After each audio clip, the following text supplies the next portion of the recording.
নমস্কার, আপনাদের সকলের কাছে আমার একটা বিনীত অনুরোধ। আমি একটা অনুরোধ নিয়ে আজকে এই ভিডিওটা করতে এসেছি। অনুরোধটা হচ্ছে যে আপনারা প্রচুর মানুষ প্রতিবাদ করছেন, কিন্তু প্রতিবাদ করতে গিয়ে অনেকেই আপনাদের ভিডিওতে আপনাদের যে ভিডিওটা করছেন সেই ভিডিও থাম্বনেলে তার ছবি লাগাচ্ছেন, সেই ভিডিওতে কোনো কেউ হয়তো অডিও ক্লিপ ব্যবহার করতে। আমি শুনেছি, সবটা আমি দেখি না, আমি সবার ভিডিওতে দেখি না বা সময়ও হয় না। আমি নিজেই একটু এই মুহূর্তে একটু ঘেটে রয়েছি ইন দ্য সেন্স আমার বাবা আবার অসুস্থ হয়েছেন, আবার হসপিটালাইজ হয়েছেন, ওটা নিয়ে আমি একটু সত্যি ডিস্টার্ব হয়ে রয়েছি। আমি আগে তাও একটু ইউটিউবে রোজ লাইভে যেতাম, বিশেষ করে আমি পারমিতার লাইভে যেতাম। আমি যাওয়ার সময় পাচ্ছি না, দেখছিও না কিছু। কিন্তু আমাকে আজকে বরিশাকে একটি ভিডিওর ক্লিপ পাঠিয়েছেন। খুব অবাক যে আপনারা মহিলারা এই ভাষায় কথা বলেন। এই ভাষা, এটা তো ভার্চুয়ালি রেপ করা। মানে আমরা আজকে তিলোত্তমা বা অভয়া বা কাদম্বিনী যে যাই নামে ডাকি না কেন, কিংবা বেটি, সেন্ট্রালি এটাকে এই মেয়েটিকে বেটি বলা হচ্ছে, তো ওকে নিয়ে যখন কোনো প্রতিবাদ করতে বসছেন যে ওর উপরে এই অত্যাচার হয়েছে, নির্যাতন হয়েছে, তখন আপনাদের মুখের এই ভাষা, এটা ঠিক মেনে নেওয়া যায় না। আমাদের মেয়েদের না সব থেকে গুরুত্বপূর্ণ জিনিস হচ্ছে আমাদের লজ্জা। যে মেয়ের লজ্জা নেই তার মধ্যে নারীত্বের অভাব আমরা বলে থাকি। আমাদের নারী শরীর এভাবে প্রদর্শন তো করা যায় না।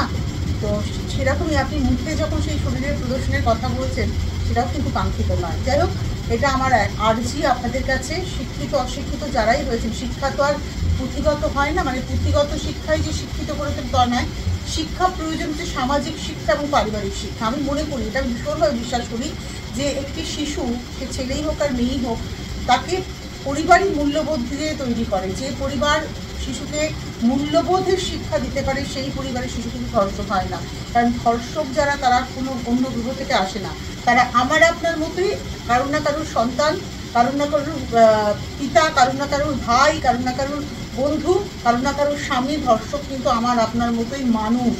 সুতরাং কারা ধর্ষক হন? যে পরিবার সেই ধর্ষকের সামাজিক মূল্যবোধ, পারিবারিক মূল্যবোধ, নীতিগত বোধের শিক্ষা দিতে পারে না, তারাই কিন্তু এই ধরনের প্রবৃত্তি তাদের মধ্যে কাজ করে।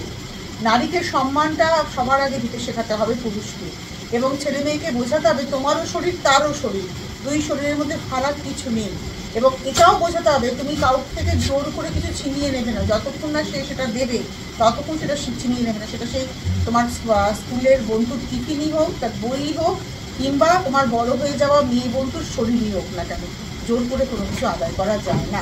এটা একটা নীতিগত শিক্ষা, এটা কিন্তু বাচ্চাকে দিতে হবে। আমাদের কয়েকটা জিনিসের ভীষণ অভাব আছে। একটা সেক্স এডুকেশনের অভাব আছে আমাদের সমাজে, যার ফলে আমরা বাচ্চারা যখন প্রশ্ন করে, আমরা মারা লজ্জা পাই, ভাবি বাবা অমুকের বাচ্চা এরকম প্রশ্ন করছে, কি পাকা বাচ্চা না, তার কিউরিয়াসিটি থাকবেই। তার কিউরিয়াসিটিকে আমাদেরকে বোঝাতে হবে সঠিকভাবে, সঠিক তথ্য দিয়ে বোঝাতে হবে। বা আপনার স্যানিটারি ন্যাপকিন দেখে যদি আপনার বাচ্চা প্রশ্ন করেন, তাকে বোঝাবেন যেটা আপনার প্রয়োজন, এবং আর যদি সে মেয়ে হয়ে থাকে তারও প্রয়োজন হবে, আর যদি সে ছেলে হয়ে থাকে তাকে বলে তোমার বোনেরও প্রয়োজন হবে, তোমার বইয়েরও প্রয়োজন হবে। এই বোধগুলো বলতে হবে। একটা বাচ্চাকে 16-17 বছরে গিয়ে নীতিগত শিক্ষা দেওয়া যায় না। সেই তাকে শিক্ষা দিতে গেলে ছোটোবেলা থেকেই দিতে হয়। এবং যখন তার ধরুন 5-6 বছর বয়সের মধ্যে সে কিন্তু একটা মানুষের আচরণ করে, সুতরাং তাকে সেভাবে শিক্ষিত করতে হয়।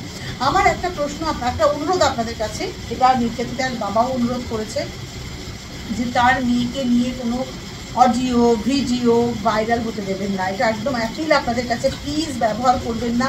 কারণ সেই সমস্ত ভিডিও বা অডিওর কোনো সত্যতা যাচাই করা হয় না। আমরা সংবাদ মাধ্যমে কাজ করি, আমার কাছে এরকম প্রচুর ছবি, প্রচুর ভিডিও রয়েছে, এসছে ঘুরে ঘুরে, কিন্তু বিশ্বাস করুন এগুলোর সত্যতা এখনো যাচাই হয়নি।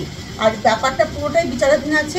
আমরা একটাই আবেদন করতে পারি যে বিচারটা হোক, যারা সত্যি অপরাধী, প্রকৃতির অপরাধী, তারা শাস্তি পাক, কঠিন থেকে কঠিনতম শাস্তি পাক, এবং মেয়েটির আত্মা যাতে শান্তি পায়। আজকে মেয়েটিকে যে কষ্ট সহ্য করতে হয়েছে, একবার ভাবুন তো, কি নিদারুণ কষ্ট। আপনারা মনে করুন না, আমাদের এটা খুব একটা কথা বলছে, এটা শুনতে অনেকে খারাপ ভাববেন, কিন্তু এটা খুব বাস্তব কথা। আমাদের দুই অরুর ফাঁকটাই তো আমাদের সন্তানের জন্মের পর, যে ধর্ষক সেও কিন্তু ওই দুই অরুর ফাঁক দিয়েই, তার দুই অরুর ফাঁস দিয়েই তার জন্ম হয়েছিল। এখানে অনাকাঙ্ক্ষিতভাবে যদি কোনো কিছু প্রবেশ করানো হয়, সেটা কতটা পীড়াদায়ক।